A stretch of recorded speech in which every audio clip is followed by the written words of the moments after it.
Bem-vindos ao novo episódio do Medicina em Dia. Eu sou o Dr. Hugo Pellegrino Lô e no programa de hoje nós vamos conversar sobre a fibrose cística. O programa de hoje é uma homenagem a Claire Wineland, oradora, inspiradora e estrela de mídia social, quem morreu uma semana após o transplante de pulmão. A fibrose cística não definiu Claire Winewood, ela o fez. Não importando os obstáculos colocados à sua frente, dos quais havia muitos, ela se recusou a ter pena e estava decidida a viver uma vida que importava. Ela inspirou inúmeras pessoas e exigiu uma conversa honesta sobre a doença e mortalidade. Iluminou os mundos daqueles que ela tocou com seu sorriso, coragem e espírito. No domingo, 1º de setembro de 2018 à noite, depois de ter sido retirada de suporte de vida e usar os pulmões recém-transplantados, que recebeu apenas uma semana antes, Claire deu seu último suspiro. A causa da morte foi um acidente vascular cerebral em massa, que sofreu logo após a cirurgia de transplante. Ela tinha apenas 21 anos de idade. O amor, o que é? 1/4 da vida de Claire foi gasto no hospital. A equipe médica que cuidava dela tornou-se família. Ela brincou de esconde-esconde com enfermeiras e deixou explosões de glitter em seu despertar. Ela observou um de seus médicos se contorcer quando ele lhe deu a conversa sobre sexo seguro. Ela tomou muito cuidado para decorar seu quarto de hospital para que ele se sentisse e parecesse com sua casa. Mais de 30 mil pessoas nos Estados Unidos e mais de 70 mil pessoas em todo o mundo têm fibrose cística, de acordo com a Cystic Fibrosis Foundation. A média de idade de sobrevivência é de 40 anos, segundo os relatórios da Fundação, o que é uma grande melhora a partir dos anos 50, quando a sobrevivência por tempo suficiente para frequentar o ensino fundamental era rara. A doença genética e progressiva cria uma superabundância de muco que aprisiona as infecções e bloqueia as vias aéreas dos pulmões. Também complica a digestão, afeta o pâncreas e outros órgãos e, eventualmente, leva à insuficiência respiratória.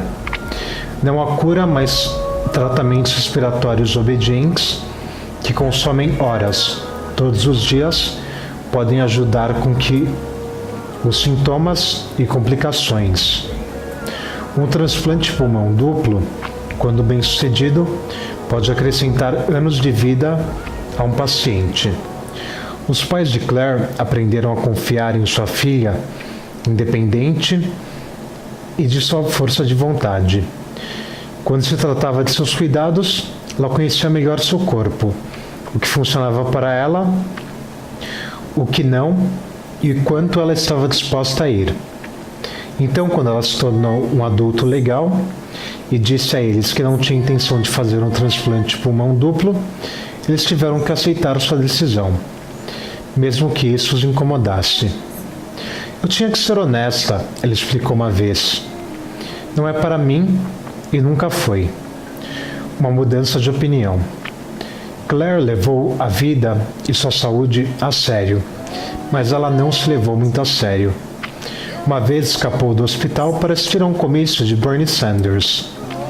Ela riu dos absurdos que frequentemente giravam em torno dela, incluindo aqueles momentos nos corredores de produtos da Whole Foods, quando os consumidores prescreviam suas curas não solicitadas, dizendo-lhe que comer mais abacaxis ou que uma limpeza de cogumelo cuidaria de tudo.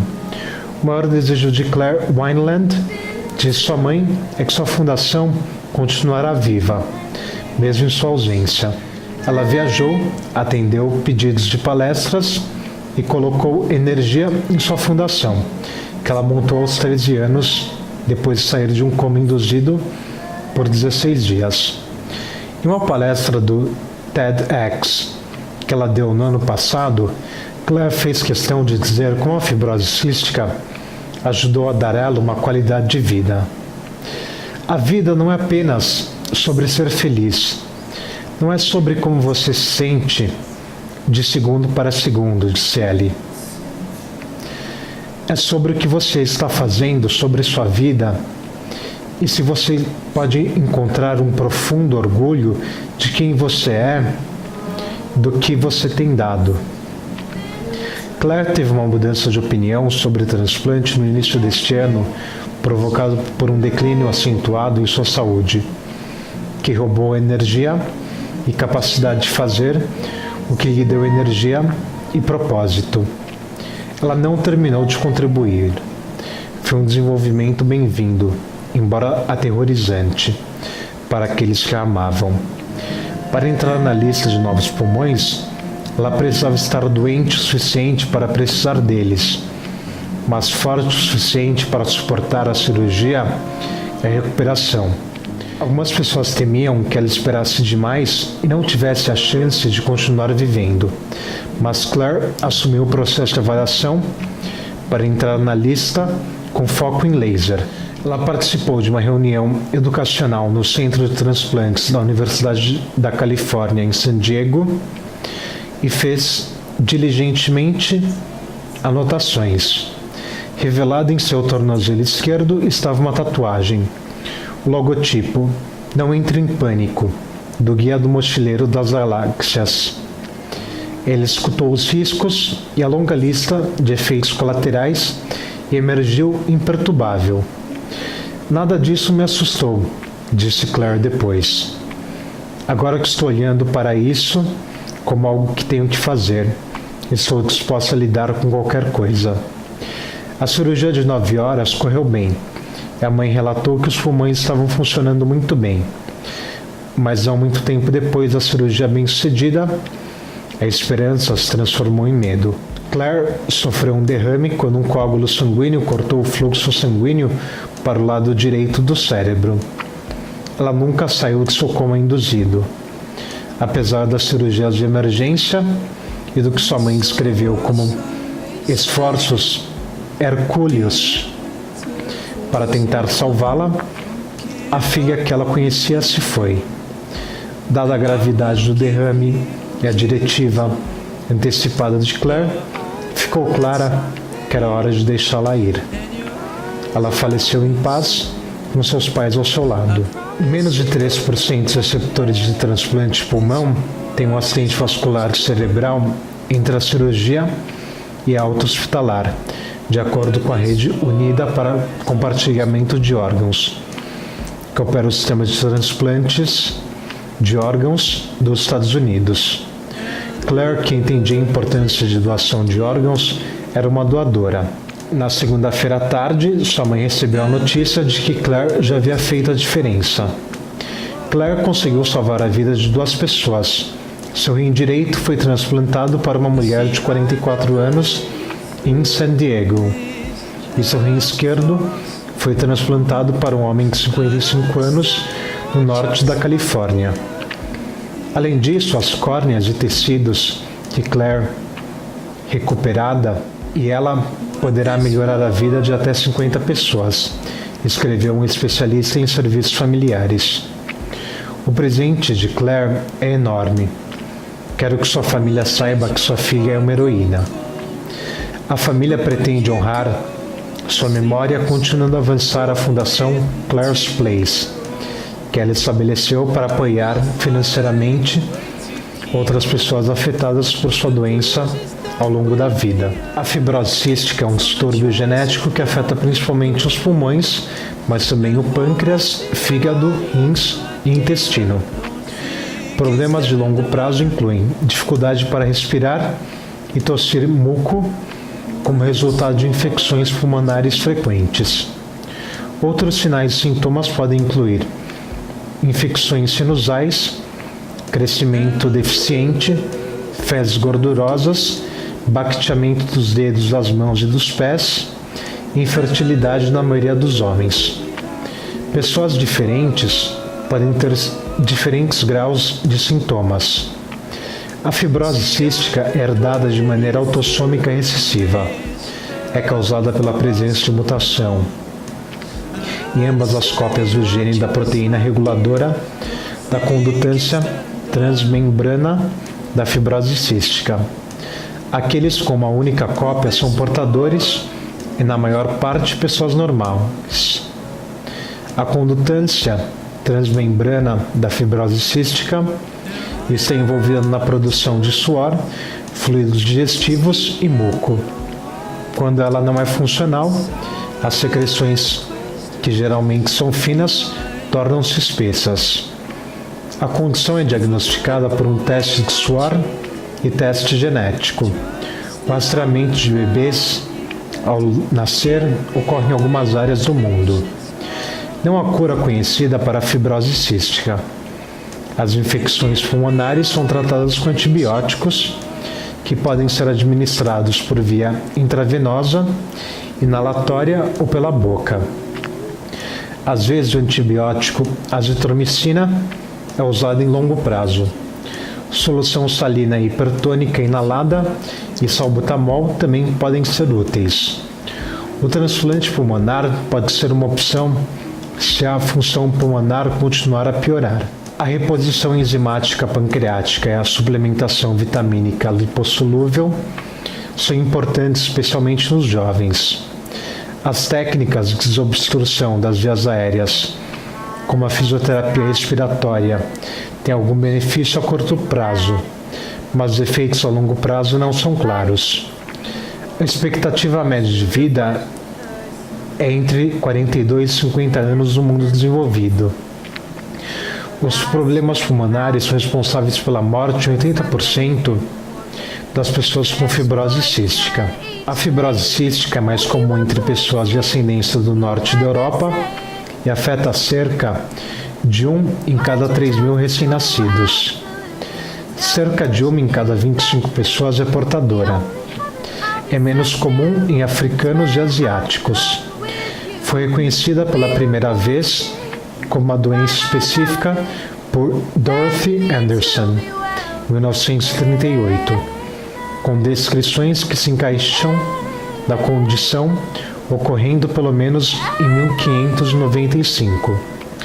O nome fibrose cística refere-se à fibrose característica e aos cistos que se formam no pâncreas. Sinais e sintomas.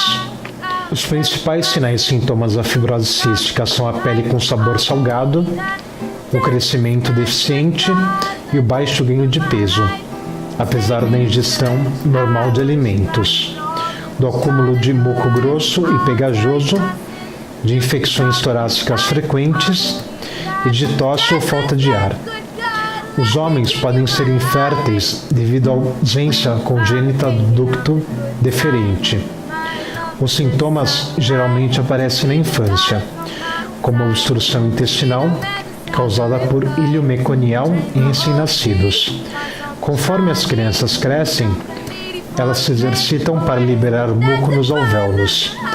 Células epiteliais na pessoa têm uma proteína mutada que leva à produção anormalmente viscosa de muco. O baixo crescimento em crianças tipicamente se apresenta como incapacidade de ganhar peso ou altura na mesma proporção que seus pares, e ocasionalmente não é diagnosticado até que a investigação seja iniciada para um crescimento deficiente.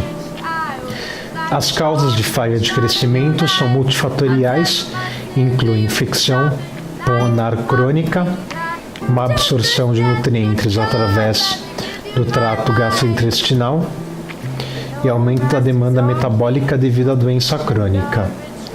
Em casos raros, a fibrose cística pode se manifestar como um distúrbio de coagulação. A vitamina K é normalmente absorvida pelo leite materno, fórmula e posteriormente por alimentos sólidos. Essa absorção é prejudicada em alguns pacientes com fibrose cística. As crianças pequenas são especialmente sensíveis às desordens desabsortivas da vitamina K, porque apenas uma quantidade muito pequena da vitamina K atravessa a placenta, deixando a criança com reservas muito baixas e capacidade limitada de absorver a vitamina K das fontes alimentares após o nascimento. Como os fatores 2, 7, 9 e 10, que são fatores de coagulação, dependem da vitamina K, baixos níveis de vitamina K podem resultar em problemas de coagulação. Consequentemente, quando uma criança apresenta hematomas inexplicáveis, uma avaliação da coagulação pode ser necessária para determinar se uma doença subjacente está presente. Pulmões e seios nasais. Infecções respiratórias na fibrose cística variam de acordo com a idade. A doença pulmonar resulta do entupimento das vias aéreas devido ao acúmulo de muco, diminuição da depuração mucociliar e inflamação resultante. Inflamação e infecção causam lesões e alterações estruturais dos pulmões, levando a uma variedade de sintomas. Nos estágios iniciais, a tosse incessante, a produção abundante de fleuma e a diminuição da capacidade de se exercitar são comuns. Muitos desses sintomas ocorrem quando bactérias que normalmente habitam o muco espesso crescem fora de controle e causam pneumonia. Nos estágios posteriores, mudanças na arquitetura do pulmão, como patologia nas principais vias aéreas, como bronquiectasia, exacerbam ainda mais as dificuldades respiratórias. Outros sinais incluem tosse com sangue, pressão alta pulmonar, insuficiência cardíaca, dificuldade de obter oxigênio suficiente para o corpo, hipóxia, e insuficiência respiratória que requer suporte com máscaras respiratórias, como pressão positiva nas duas vias, como máquinas ou ventiladores mecânicos. Staphylococcus aureus, Haemophilus influenza e Pseudomonas aeruginosa são os 3 organismos mais comuns que causam infecções pulmonares em pacientes com fibrose cística. Além das infecções bacterianas típicas, as pessoas com fibrose cística desenvolvem mais comumente outros tipos de doenças pulmonares. Entre elas, destaca-se a aspergilose broncopulmonar alérgica, que é a resposta do organismo ao fungo comum Aspergillus fumigatus causa o agravamento dos problemas respiratórios. Outra infecção pelo complexo Mycobacterium avium, um grupo de bactérias relacionadas à tuberculose, que pode causar danos aos pulmões e não responde a antibióticos comuns. Pessoas com fibrose cística são susceptíveis a contrair um pneumotórax. O muco nos seios paranasais é igualmente espesso e também pode causar obstrução das passagens sinusais, levando à infecção. Isso pode causar dor facial, febre, drenagem nasal e dores de cabeça. Indivíduos com fibrose cística podem desenvolver supercrescimento do tecido nasal, ou seja, pólipos nasais, devido à inflamação causada por infecções sinusais crônicas. Pólipos nasosinusais recorrentes podem ocorrer em 10 a 25% dos pacientes com fibrose cística. Esses pólipos podem bloquear as passagens nasais e aumentar as dificuldades respiratórias. Complicações cardiorrespiratórias são a causa mais comum de morte, cerca de 80%, em pacientes na maioria dos centros de fibrose cística nos Estados Unidos. Sintomas gastrointestinais. Antes da triagem pré-natal e neonatal, a fibrose cística era frequentemente diagnosticada quando o recém-nascido não evacuava, condição conhecida como mecônio. O mecônio pode bloquear completamente os intestinos e causar doenças graves. Essa condição, denominada ilho meconial, ocorre em 5 a 10% dos recém-nascidos com fibrose cística. Além disso, a protusão das membranas retais internas, ou seja, a prolapso retal, é mais comum, ocorrendo em até 10% das crianças com fibrose cística. É causada pelo aumento do volume fecal. Desnutrição e aumento da pressão intraabdominal devido à tosse. O muco espesso visto nos pulmões tem uma contrapartida nas secreções espessas do pâncreas, um órgão responsável por fornecer sucos digestivos que ajudam a quebrar a comida. Essas secreções bloqueiam o movimento exócrino das enzimas digestivas no duodeno e resultam em danos irreversíveis ao pâncreas, geralmente com inflamação dolorosa, ou seja, pancreatite. Os ductos pancreáticos estão totalmente obstruídos em casos mais avançados, geralmente observados em crianças mais velhas ou adolescentes. Isso causa atrofia das glândulas exócrinas e fibrose progressiva. A falta de enzimas digestivas leva à dificuldade de absorção de nutrientes com a sua excreção subsequente nas fezes, um distúrbio conhecido como má absorção.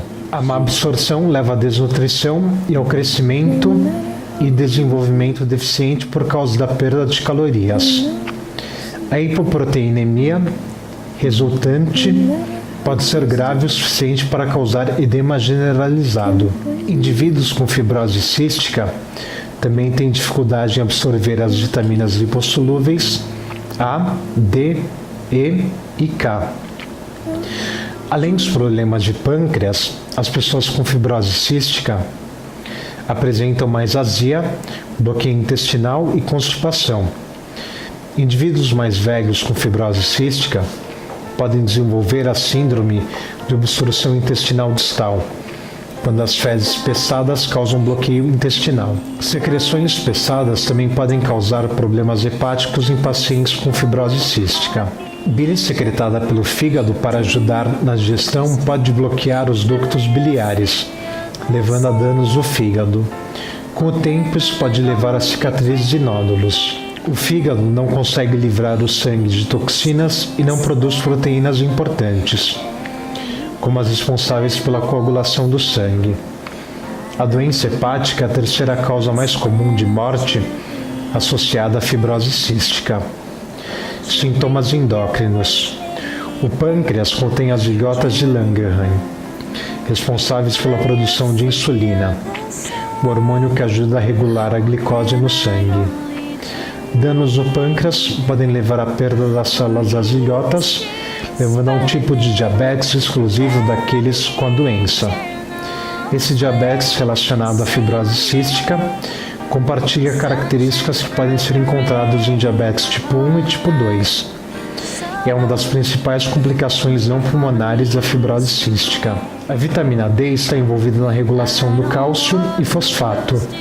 A má absorção de vitamina D da dieta por causa da má absorção pode levar à osteoporose, uma doença óssea, na qual os ossos enfraquecidos são mais susceptíveis a fraturas. Além disso, pessoas com fibrose cística frequentemente desenvolvem baqueteamento dos dedos das mãos e pés, devido aos efeitos de doenças crônicas e baixo teor de oxigênio em seus tecidos. Infertilidade. A infertilidade afeta homens e mulheres. Pelo menos 97% dos homens com fibrose cística são inférteis, mas não estéreis, e podem ter filhos com técnicas de reprodução assistida. A principal causa de infertilidade em homens com fibrose cística é a ausência congênita do ducto deferente, que normalmente conecta os testículos aos ductos ejaculatórios do pênis, mas potencialmente também por outros mecanismos, como a falta de espermatozoides com formas anormais e poucos espermatozoides, com baixa motilidade. Muitos homens com ausência congênita do ducto deferente durante a avaliação da infertilidade apresentam uma forma leve e previamente não diagnosticada de fibrose cística. Cerca de 20% das mulheres com fibrose cística têm dificuldade de fertilidade devido ao espessamento do muco cervical ou desnutrição. Em casos graves, a desnutrição interrompe a ovulação e causa a falta de menstruação. A fibrose cística é causada por um defeito no gene que faz com que o corpo produza muco em excesso e acaba se acumulando no trato respiratório e no pâncreas. Esse defeito é causado no braço longo do cromossoma 7, na região 3 e banda 1. Assim, a doença é considerada autossômica recessiva. O excesso do muco acaba causando infecções nos pulmões e pode colocar a vida do paciente em risco, levando a causar problemas digestivos graves. O sistema reprodutor masculino e as glândulas sudoríparas também podem ser afetadas com a doença. Geralmente, as crianças com menos de 2 anos já são diagnosticadas com problema, mas em outros casos, a doença é diagnosticada já na fase adulta. Esses pacientes adultos geralmente possuem mais sintomas e problemas relacionados à doença. Fatores de risco. O histórico familiar é o maior fator que pode trazer risco aos pacientes. Outro fator é a pele branca, que sofre muito mais com a doença do que as pessoas de outras raças. A doença, por ser autossômica, se manifesta tanto nos homens como nas mulheres. Acredita-se que 1 a cada 5 pessoas são portadoras assintomáticas do gene da fibrose cística. A doença é excessiva, isso é, o paciente precisa receber um gene afetado do pai e um da mãe. Assim, a criança terá 25% de chance de ter a doença. Alguns dos pacientes de fibrose cística podem se tornar estéreis por conta do bloqueio do canal deferente. Antigamente, as crianças que sofriam de fibrose cística costumavam não sobreviver muito, mas com a evolução da medicina, o diagnóstico se tornou mais fácil e o tratamento também. Hoje em dia, a qualidade de vida do paciente é melhor do que de anos atrás. Diagnóstico da fibrose cística. Os médicos responsáveis por tratar dessa doença são gastroenterologista, pneumologista, genética médica e clínico geral. Esses profissionais são qualificados para identificar os problemas e pedir exames para conseguirem realizar o diagnóstico. Durante a consulta, eles ainda podem realizar perguntas que indiquem quando os sintomas surgiram, quais são eles e quais as suas frequências. Os exames que os médicos costumam pedir para identificar a fibrose cística são teste do pezinho, teste do suor, teste genético. Para os recém-nascidos, o teste do pezinho é indicado. O teste do suor também pode ser feito, mas é muito difícil de ser realizado antes do bebê completar 3 ou 4 semanas de vida. O teste do suor é feito para identificar a quantidade de sal no suor pela pilocarpina. Ele também pode ser realizado em crianças e adultos. Com esse teste, é identificado ainda o histórico familiar da doença e os sinais clínicos. Fazer a prova genética também é uma boa opção para saber como a doença surgiu. Como a doença pode afetar diversos órgãos, outros exames podem ser feitos para identificar a fibrose cística, como raio-x ou tomografia do tórax, testes de funcionamento do pulmão, como espirometria, teste de estimulação da secretina, teste de gordura nas fezes, medição da função pancreática, tripsina e quimiotripsina nas fezes, série do trato gastrointestinal superior e do intestino delgado. Qual o tratamento para a fibrose cística? A principal função do tratamento é melhorar a qualidade de vida do paciente. Diversos tratamentos podem ser feitos para a fibrose cística. Para as crianças é fundamental ficar de olho na alimentação para que elas fiquem nutridas. Com pacientes com problemas pulmonares por conta da doença, o tratamento é feito com medicamentos inalados para abrir as vias respiratórias, antibióticos para prevenir e tratar as infecções pulmonares, alta concentração de soluções salinas, substituição de enzimas para facilitar a expectoração. Quando o caso for muito grave, o transplante de pulmão é uma opção. O transplante de pulmão muitas vezes se torna necessário para indivíduos com fibrose cística, pois a função pulmonar e a tolerância ao exercício diminuem. Embora o transplante de pulmão único seja possível em outras doenças, os indivíduos com fibrose cística devem ter ambos os pulmões substituídos, pois o pulmão remanescente pode conter bactérias que poderiam infectar o pulmão transplantado. Um transplante de pâncreas ou fígado pode ser realizado ao mesmo tempo para aliviar doenças hepáticas ou diabetes. O transplante pulmonar é considerado quando a função pulmonar declina ao ponto em que a assistência de dispositivos mecânicos é necessário ou a sobrevivência de alguém é ameaçada. Para pacientes com problemas intestinais e nutricionais, pode-se incluir enzimas pancreáticas para absorver proteínas e gorduras, dietas ricas em proteínas e calorias e utilizar suplementos vitamínicos. O médico é a pessoa indicada para fazer o seu tratamento corretamente. É indicado não se automedicar e nem interromper o tratamento antes do fim. Alguns medicamentos podem ser indicados por especialista, como ciprofloxacino e acetilcisteína. Atenção! Nunca se automedica ou interrompa o uso de um medicamento sem antes consultar um médico. Somente ele poderá dizer qual medicamento, dosagem e duração do tratamento é o mais indicado para o seu caso em específico. Complicações. Se a doença não for tratada corretamente, problemas maiores podem surgir, como diabetes, problemas intestinais, desnutrição, artrite, pneumonia recorrente, pneumotórax, insuficiência cardíaca, doença ou insuficiência hepática, cirrose biliar, pancreatite e expectoração de sangue. Qual a expectativa de vida para alguém com fibrose cística? No Brasil, a expectativa de vida dos pacientes com fibrose cística é de 19 anos. Isso porque a doença não possui cura e é grave.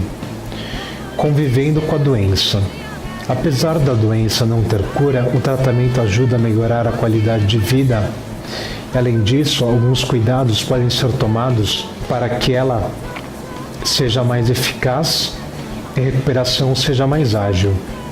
Beber muito líquido, fazer exercícios físicos 2 ou 3 vezes durante a semana, não fumar, evitar fumaça, sujeira, poeira e produtos químicos.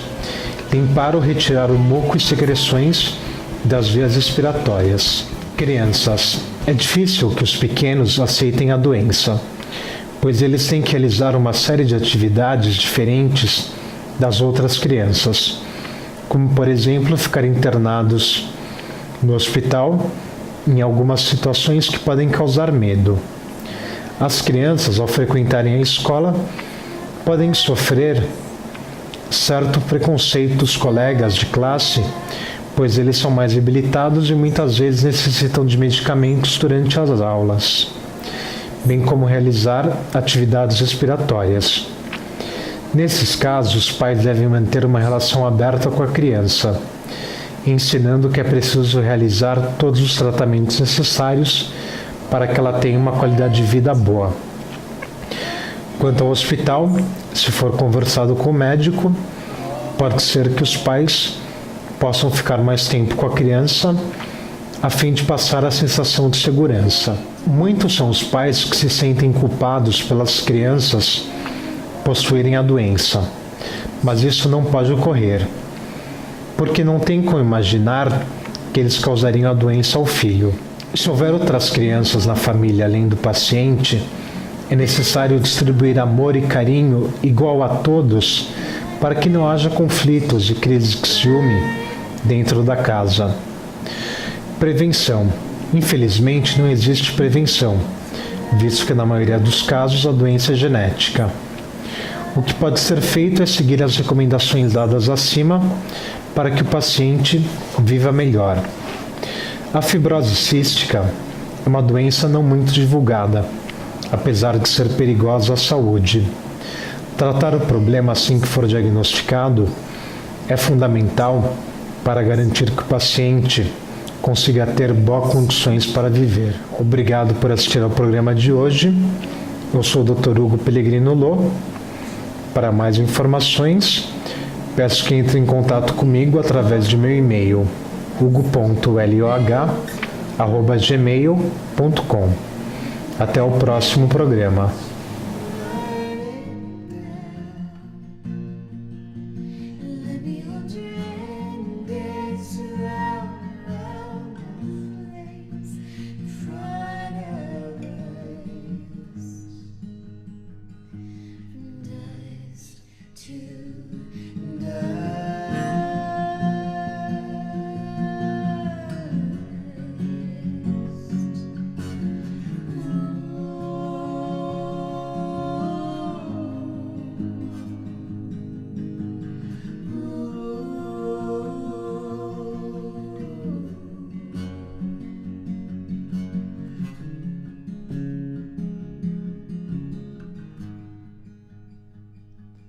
Like a mirror reflecting